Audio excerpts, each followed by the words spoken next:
The worst injuries that occur from alcohol violence or alcohol-related violence are the traumatic injuries involving a punch, and usually a punch to someone who's already fairly intoxicated.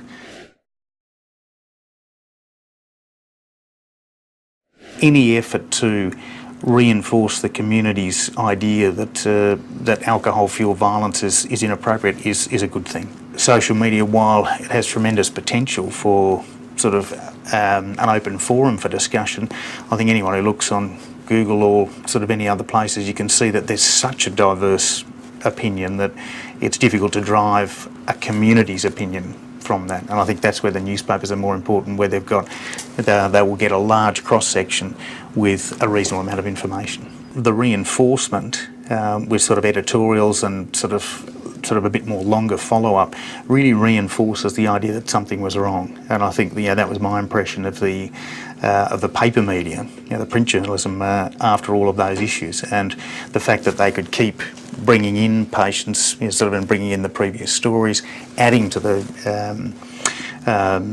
stories of what had happening. It put more pressure on things for things to occur, and I think that allowed a groundswell of sort of public opinion to form, which in turn influences political action and drives that. So I think it's been very important.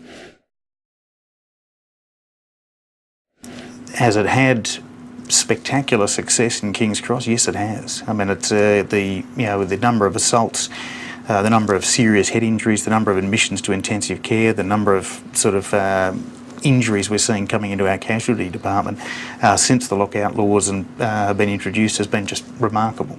And we've not seen a single one-punch injury, like a potentially fatal one-punch injury since the lockout laws were put in place. Not a single one.